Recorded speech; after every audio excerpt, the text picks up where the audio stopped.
Report to the 5-star generals. Here comes the global situation update for October 27th. First piece of intel. On October 25th local time, Germany carried out a controlled demolition of what was once its most powerful nuclear power plant. Video footage shows the plant's 160-meter tall cooling towers collapsing to the ground in a massive explosion. According to local media, the demolition symbolizes the end of an era and the beginning of a new one. Germany has now completely abandoned nuclear energy. Congratulations are in order. From now on, Germans will be generating power with love and keeping warm by shivering. At this rate, industry 4.0 is about to downgrade to 0.4, and before long, it might just turn into 400 for not found. Second piece of intel. The EU summit just crashed and burned. The European Union Leaders Summit was held in Brussels, and the plan was to use frozen Russian assets as collateral to issue a €140 billion loan to Ukraine. But that plan went up in smoke. Belgian Prime Minister Alexander De Croo, also known as the Weaver in some reports, vetoed it single-handedly. After all, those Russian assets are held in Belgium, and he's not about to take the legal and financial risks that come with touching them. In the end, after hours of meetings, the EU couldn't even produce a decent joint statement. French President Emmanuel Macron and UK Prime Minister Keir Starmer tried to salvage the situation by pulling Zelensky aside for a private chat. But it didn't help. Meanwhile, Trump announced new sanctions against Russian oil giants, and the EU spent the morning pledging unity with the United States, only to flip the table on itself by nightfall. Ironically, Hungarian Prime Minister Viktor Orbán, who's usually criticized for being too friendly with Russia, didn't block anything this time. And still, the EU managed to trip over its own feet. As M reportedly quipped afterward, "I told you guys this wouldn't work. Do you believe me now?" Third piece of intel. The fifth round of China-US trade talks kicked off in Malaysia. Li Chenggang personally took the lead, putting to rest all the rumors that Beijing had replaced him.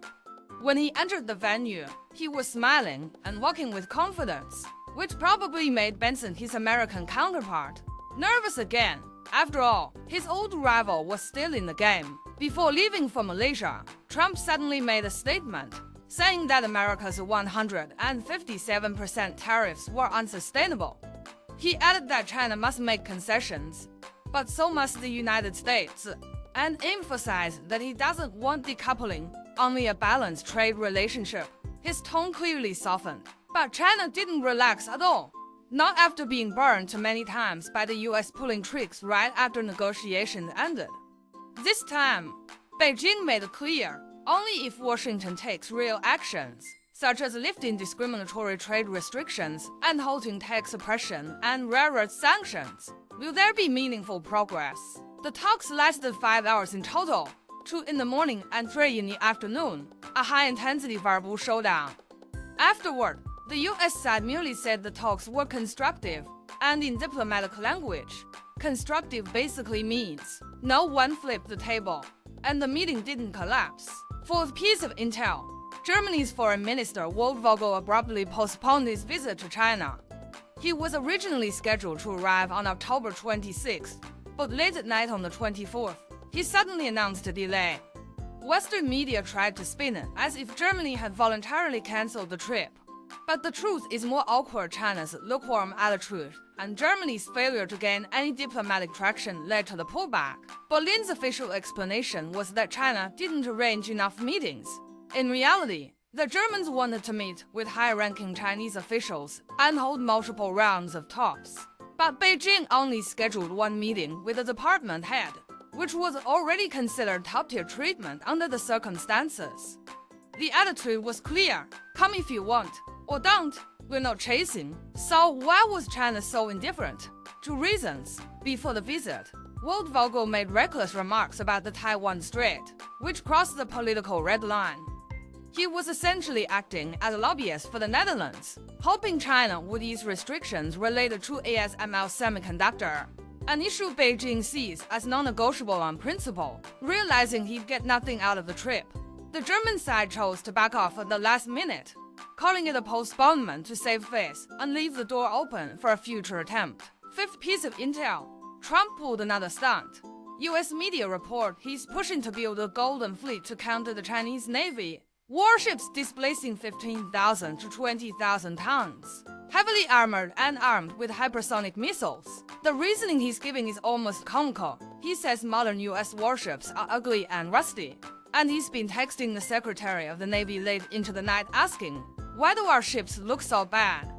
According to reports, he's outraged that American industrial capacity is so weak that they can't even copy Italian frigates correctly. Worse, hypersonic missile programs are being developed separately by the Navy, Army, and Air Force, with no coordinating body, let alone a plan for a Golden Fleet. And frankly, the kind of missile-armed strategic surface ships he's proposing are World War II-style relics. Chinese anti-ship and hypersonic missiles would find and destroy those targets with dead-on accuracy every time. Sixth piece of intel: on October 25th, the Russian military bombarded Ukraine once again. This time, they focused heavily on Kyiv's power infrastructure. When an Iskander missile hit, it left a massive crater, and thick smoke covered the city's right bank district well into the morning. The Russian forces also launched 62 small motorbike suicide drones. Ukrainian officials claim they intercepted 4 missiles and 50 drones. But Kyiv's power grid and military-industrial facilities were still hit hard. Meanwhile, in the Dnipropetrovsk region, factories and residential buildings were also struck.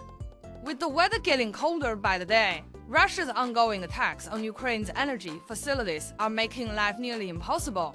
Ukrainians will soon have no choice but to shiver through the winter. As for Zelensky, public anger is rising fast.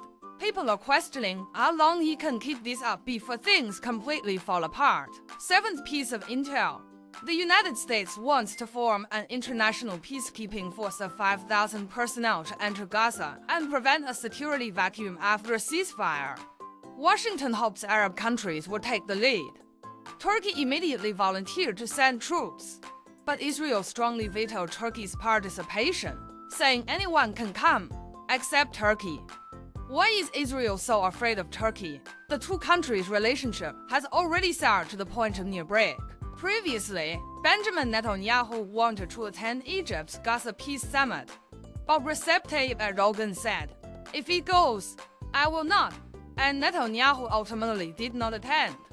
Israel also carries out frequent airstrikes on Syrian military bases, partly to demilitarize the area, but also out of concern that Turkey might seize those bases if given the chance.